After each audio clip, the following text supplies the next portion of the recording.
हमारे चैनल को सब्सक्राइब करें और बेल आइकन को प्रेस करें सभी नोटिफिकेशन तुरंत पाने के लिए। नमस्कार साथियों, हमारे YouTube चैनल जीके स्टडी पर एक बार फिर से आपका स्वागत है। साथियों, हम रीट लेवल फर्स्ट की ये जो नई जुड़ी एक यूनिट है वो कर रहे थे, जिसका नाम है हमारी पृथ्वी का अंतरिक्ष। इसमें हम साथियों 2 पार्ट पहले कर चुके हैं। अगर आपने नहीं देखे हैं तो एक बार हमारे चैनल पर जाकर जरूर देख लीजिएगा। आज हम इसमें जो तीसरा और आखिरी पार्ट करेंगे वो है अंतरिक्ष की खोज और भारत के और विश्व के प्रमुख अंतरिक्ष यात्रियों के बारे में जानेंगे।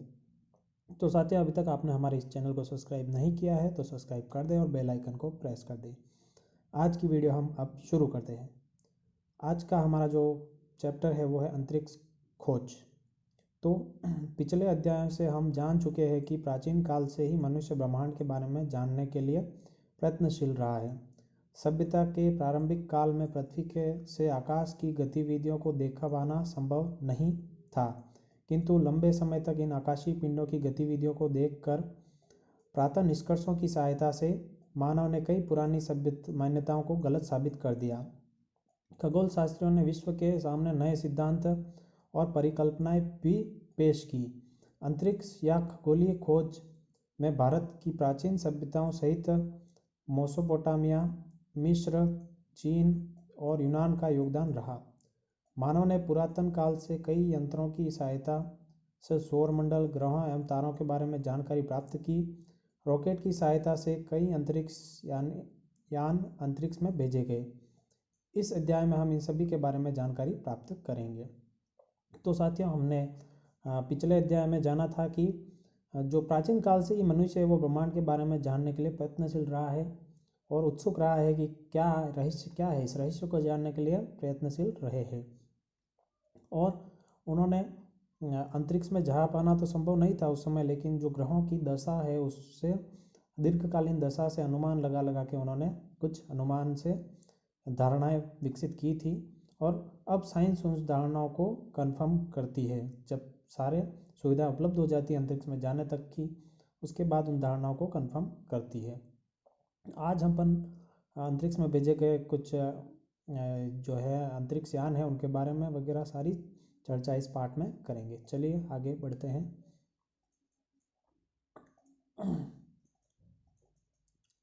अंतरिक्ष खगोल की प्राचीन विरासत। खगोल शास्त्र का प्रारंभ किस देश और किस काल में हुआ होगा, इस विषय पर विद्वान एकमत नहीं है। प्रारंभ में यह केवल निरीक्षणात्मक रहा होगा, लेकिन क्रमशः वैज्ञानिक स्वरूप पाकर वह वर्तमान का खगोल विज्ञान बन गया। पहले तो यह क्या हो रहा होगा, निरीक्षणात्मक रहा होगा, लेकिन वर्तमान में खगोल विज्ञान बन गया है वैज्ञानिक स्वरूप पाकर। इस विद्या का चरमोत्कर्ष मिस्र के पिरामिडों द्वारा लगभग 2500 ईस्वी पूर्व वर्ष से भी पहले स्थापित हुआ था। अभी तक के प्राप्त प्रमाणों के आधार पर ऐसा ज्ञात हुआ है कि पिरामिडों के निर्माण का संबंध तारों की दिशा और गति को जानने के लिए किया गया। कहा जाता है कि इन पिरामिडों का निर्माण जो है वो तारों की दिशा और गति को जानने के लिए किया गया। ऐसे पिरामिड बनाए गए इससे तारों की दिशा और गति के बारे में जाना जा सके। गीजा के महान पिरामिड का ध्रुव तारे की सीध में होना इस मत की पुष्टि करता है। ये गीजा का जैसे ये पिरामिड है, ये ध्रुव तारे की सीध में है, तो ये पुष्टि करता है कि ये तारों की दिशा, दशा और गति को जानने के लिए ही बनाए गए हैं। चलिए आगे देखते हैं क्या कहते हैं इस पार्ट में।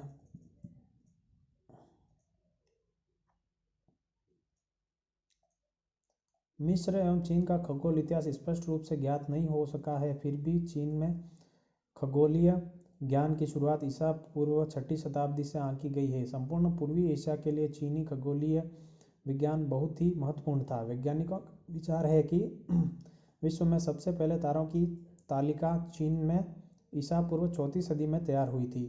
इसी आधार पर पश्चिमी अंतरिक्ष विज्ञान का प्रारंभ यूरोप के यूनान में संभव हुआ। अंतरिक्ष खोज का इतिहास।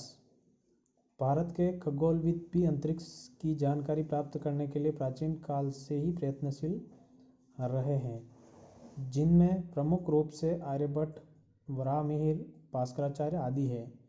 तो अपन देखेंगे कि भारत में भी कुछ वैज्ञानिक जो है अंतरिक्ष की जानकारी प्राप्त करने के लिए प्रयत्नशील रहे हैं प्राचीन काल से ही, जिनमें जैसे कि आर्यभट्ट है जिन्होंने जीरो की खोज की थी, वराहमिहिर है, भास्कराचार्य द्वितीय आदि है। आर्यभट्ट भारत के महान खगोलविद थे जिनकी मान्यता थी कि पृथ्वी गोल है।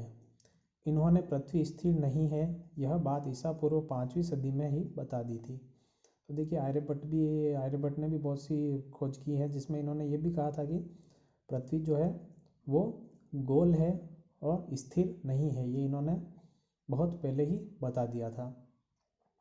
इन्होंने पृथ्वी स्थिर नहीं है बात ईसा पूर्व 5वीं सदी में ही बता दी थी। इन्होंने 5वीं सदी में ही ये बात बता दी थी ईसा पूर्व।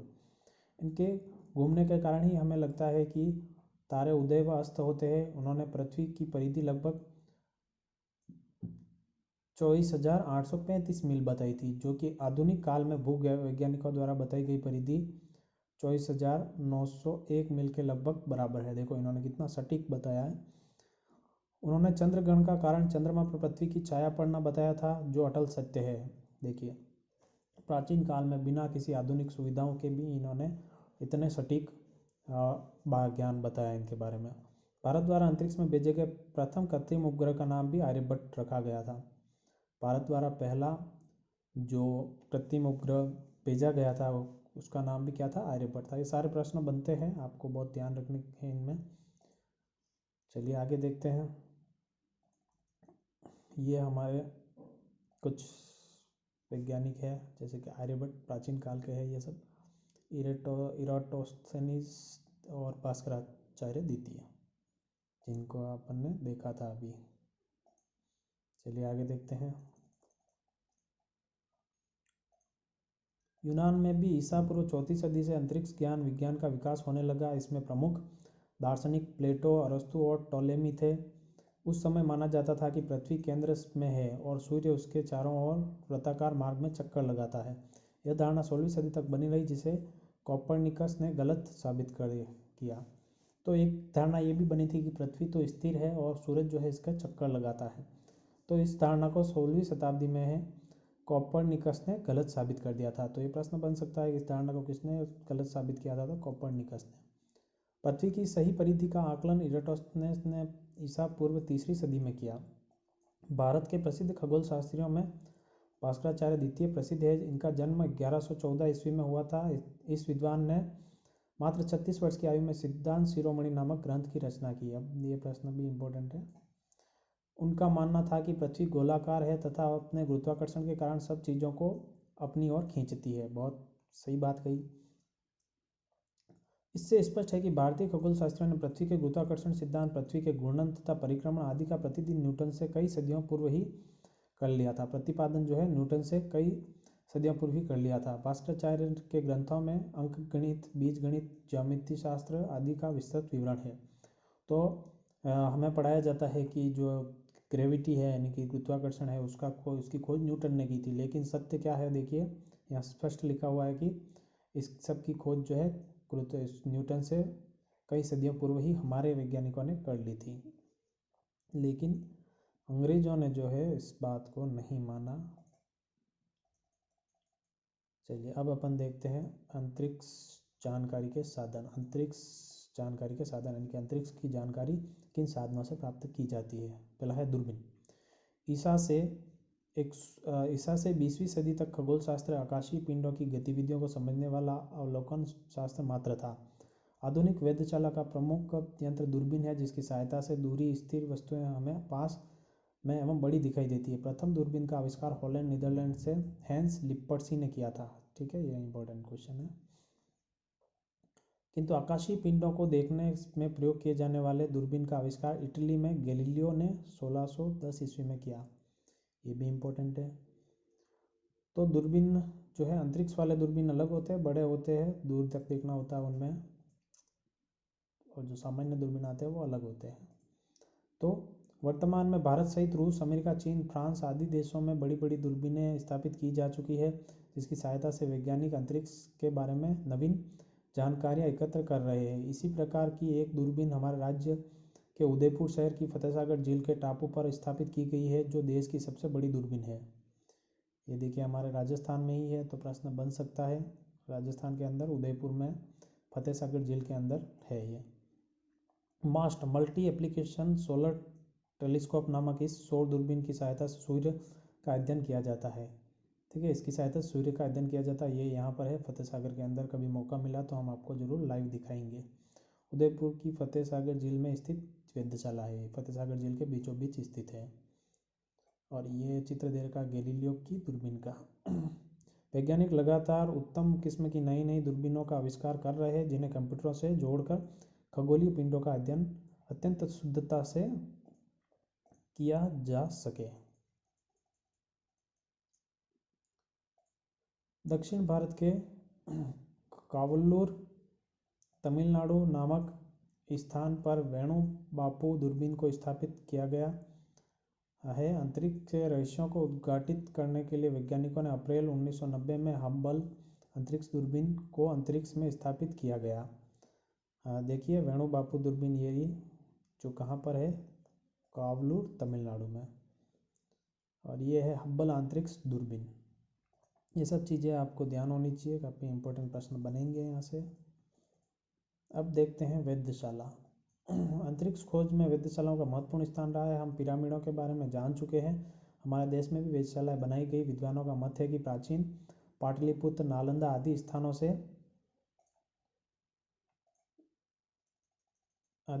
से तारों की गतिविधियों पर वेधशालाओं द्वारा नज़र रखी जाती थी। सवाई जयसिंह ने भारत, चीन, बेबीलोन और यूरोपीय ज्ञान के आधार पर वेधशाला का निर्माण दिल्ली के जंतर मंतर से प्रारंभ किया। उन्होंने सन 1724 में पहली वेधशाला दिल्ली में तथा सन 1734 में दूसरी वेधशाला जयपुर में बनवाई। इसके अतिरिक्त बनारस, उज्जैन तथा मथुरा में भी वेधशालाओं का निर्माण करवाया। इसमें जयपुर की वेधशाला सबसे बड़ी है। ठीक है, जयपुर की वेधशाला सबसे बड़ी है। सवाई जयसिंह ने 3 नए यंत्रों का भी आविष्कार किया, जिनके नाम सम्राट यंत्र, जयप्रकाश यंत्र तथा राम यंत्र के। इनमें सम्राट यंत्र सबसे बड़ा और ऊंचा है। इसकी चोटी आकाशीय ध्रुव को सूचित करती है। आज लगभग 300 वर्ष बाद भी यह यंत्र समय बताने में सक्षम है। देखिए, तो प्राचीन काल में भी वैज्ञानिक हुए थे, उन्होंने अच्छी अच्छी खोजें की है जो आज भी उपयोगी है। कृत्रिम उपग्रह व अंतरिक्ष यात्री। अब अपन कृत्रिम उपग्रह व अंतरिक्ष यात्री के बारे में देखेंगे। वैज्ञानिकों ने विभिन्न उपयोगों के लिए कुछ ऐसे कृत्रिम पिंड अंतरिक्ष में भेजे हैं जो पृथ्वी के चारों ओर चक्कर लगा रहे हैं। इन पिंडों को कृत्रिम उपग्रह कहा जाता है। ठीक है, कृत्रिम उपग्रह यानी कि वैज्ञानिकों द्वारा भेजे गए पिंड कृत्रिम उपग्रह कहलाते हैं। क्या आप जानते हैं पलायन वेग पृथ्वी के गुरुत्वाकर्षण से बाहर निकलने के लिए 11.2 किलोमीटर प्रति सेकंड की गति आवश्यकता पड़ती है, जिसे पलायन वेग या एस्केप स्पीड कहा जाता है। कोई भी व्यक्ति इतनी तेज गति से वस्तु नहीं फेंक सकता, परंतु अब हमने ऐसे शक्तिशाली रॉकेट बना लिए हैं जो ऐसा कर सकते हैं। इन रॉकेट से अंतरिक्ष यान भेजे जाते हैं जो नीचे नहीं आते। कृत्रिम उपग्रह को पृथ्वी की कक्षा में स्थापित करने के लिए दिए गए वेग को उपग्रह का प्रक्षेपण वेग कहते हैं। विभिन्न उपग्रहों की ऊंचाई लगभग 6400 किलोमीटर से 36000 किलोमीटर तक होती है। यानी कि 11.2 किलोमीटर प्रति सेकंड की स्पीड से कोई चीज़ पृथ्वी से बाहर की तरफ फेंकी जाएगी, तभी वो पृथ्वी का जो गुरुत्वाकर्षण एरिया है उससे बाहर जा पाएगी, अंतरिक्ष में जा पाएगी। तो जो रॉकेट भेजे जाते हैं वो इससे तेज स्पीड से भेजे जाते हैं ताकि वो वापस ना लौटे, बाहर चले जाएं पृथ्वी से। सामान्यतः धरातल से ऊपर और फेंकी गई वस्तु पृथ्वी के गुरुत्वाकर्षण बल के कारण पुनः धरातल पर आ गिरती है। लेकिन अगर रॉकेट द्वारा कृत्रिम उपग्रह को इतना वेग प्रदान किया जाए कि पृथ्वी के गुरुत्वाकर्षण की सीमा को पार कर जाए तो उपग्रह पुनः लौटकर पृथ्वी पर नहीं आएगा। कौन सा वेग? ये वाला। ठीक है, तो इस स्पीड से कोई चीज़ फेंकेंगे तो ही वो बाहर जा पाएगी।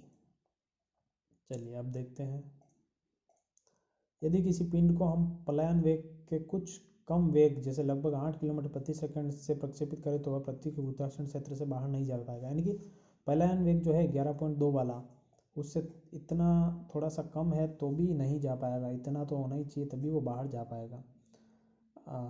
अपितु पृथ्वी के चारों ओर निश्चित कक्षा में चक्कर लगाने लगेगा। कृत्रिम उपग्रह मानव द्वारा बनाया एक मशीन पिंड है जिसे रॉकेट की सहायता से पृथ्वी की कक्षा में पृथ्वी के गुरुत्वाकर्षण प्रभाव की सीमा के अंदर स्थापित किया जाता है। क्योंकि मानव निर्मित उपग्रह पृथ्वी की परिक्रमा करता है, इसलिए यह कृत्रिम उपग्रह कहलाता है। उपग्रहों द्वारा टेलीफोन, टेलीविज़न, रेडियो आदि की तरंगों का प्रसारण किया जाता है। ये उपग्रह जासूसी, मौसम एवं पृथ्वी संबंधी अन्य जानकारियाँ भी प्रदान करते हैं। कृत्रिम उपग्रह हमारे लिए बहुत उपयोगी है। इनकी सहायता से तूफान या बाढ़ जैसी प्राकृतिक आपदाओं की पूर्व जानकारी मिल सकती है। तो कृत्रिम उपग्रह कुछ देश अपने देश की सुरक्षा के लिए करते हैं, लोगों के आम जनता के लिए भी कुछ उपग्रह चलते हैं, जैसे सैटेलाइट वगैरह जो है अपने मैप्स वगैरह बताते हैं वो। और बहुत से उपग्रह है जो अलग अलग शिक्षा के लिए भी कोई उपग्रह छोड़े हुए हैं, इसलिए अलग अलग क्षेत्र के लिए अलग अलग उपग्रह ऊपर छोड़े हुए हैं, जिससे जान माल को सुरक्षित स्थानों पर पहुंचाकर उनकी सुरक्षा सुनिश्चित की जा सके। मौसम विभाग जो जानकारी देता है वो भी उपग्रह से ही देता है, यानी कि उपग्रह मौसम विभाग के लिए भी छोड़े हुए ऊपर। कृषि, वन और जल संसाधनों की व्यवस्था में भी कृत्रिम उपग्रहों द्वारा प्राप्त जानकारियाँ काफ़ी उपयोगी साबित हो रही है। विश्व का पहला उपग्रह 1957 में स्पुतनिक 1 तत्कालीन सोवियत संघ द्वारा अंतरिक्ष में रॉकेट के द्वारा पहुंचाया गया। सोवियत संघ और अमेरिका के बीच तब अंतरिक्ष अनुसंधान को लेकर एक होड़ सी लग गई। तो पहला विश्व में पहला उपग्रह जो है वो ये था, ठीक है, स्पुतनिक 1। अभी एक कोरोना ऐसे वायरस की वैक्सीन आई है, उसका भी नाम स्पुतनिक है, एक वैक्सीन है।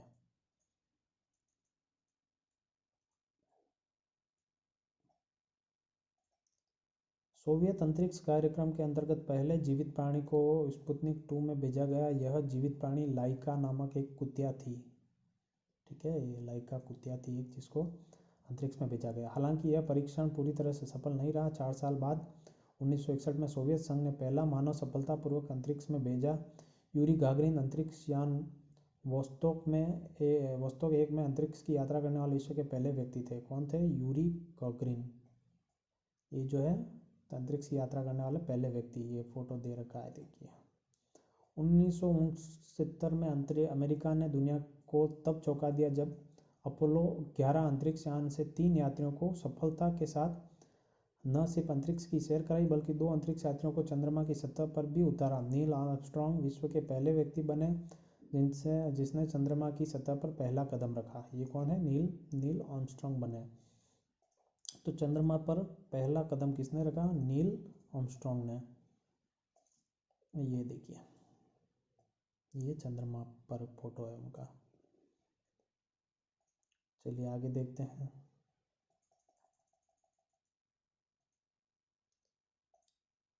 भारत में सर्वप्रथम सन 1984 में अंतरिक्ष में यात्रा करने का गौरव भारतीय वायुसेना के राकेश शर्मा को मिला। राकेश शर्मा ने सोयूज T-11 यान में 2 अन्य सोवियत अंतरिक्ष यात्रियों के साथ न सिर्फ अंतरिक्ष की सैर की, बल्कि उन्होंने सोयूज 7 स्पेस स्टेशन में लगभग 8 दिन तक रहकर कई वैज्ञानिक परीक्षण भी किए। इनका जन्म सन 1949 में पंजाब राज्य के पटियाला में हुआ था।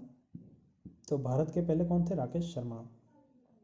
कल्पना चावला का जन्म हरियाणा राज्य के करनाल में सन 1961 में ईस्वी में हुआ था। कल्पना चावला एक शोध वैज्ञानिक एवं प्रसिद्ध अंतरिक्ष यात्री थी। वे अंतरिक्ष में जाने वाली भारत में जन्मी पहली महिला एवं राकेश शर्मा के बाद दूसरी भारतीय थी।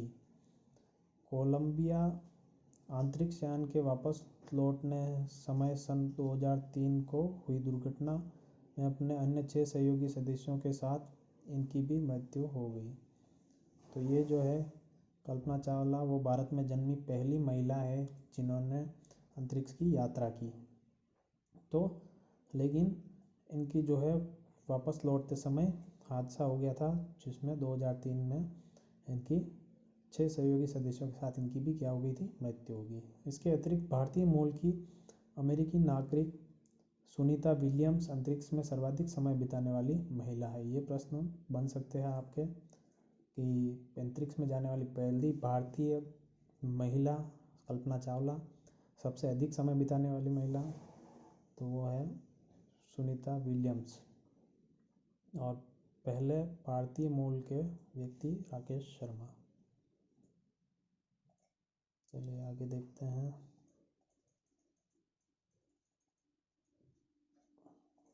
भारतीय अंतरिक्ष अनुसंधान संगठन इसरो। चलिए अब इसरो के बारे में, अभी हमने इसरो बहुत चर्चा में है अभी, क्योंकि ये बहुत से लॉन्चिंग है, जो अभी चंद्रयान 2 भी भेजा था, ऐसे बहुत सी लॉन्चिंग कर रहा है इसरो, इसलिए बहुत चर्चा का विषय है और तो इम्पोर्टेंट भी है, प्रश्न बन भी जाते हैं यहाँ से।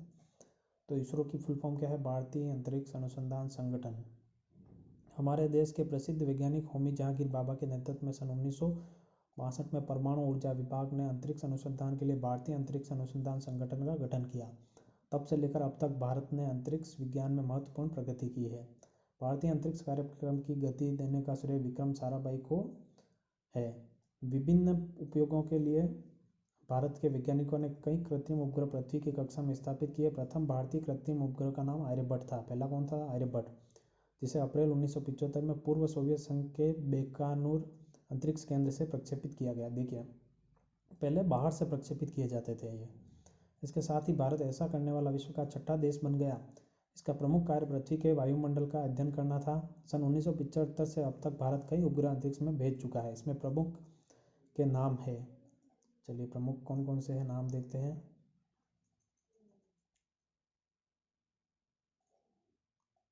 Bhaskar, Apple, INSAT, Rohini, IRS, EDUSAT ये जो है शिक्षा से संबंधित है। ठीक है, एडुसेट उपग्रह है वो शिक्षा से संबंधित है। प्रश्न बन सकता है शिक्षा से संबंधित उपग्रह कौन सा है? एडुसेट। हिमसेट, कॉर्टेसेट, रिसोर्ससेट, ओशनसेट, जिनसेट, चंद्रयान, मंगलयान आदि।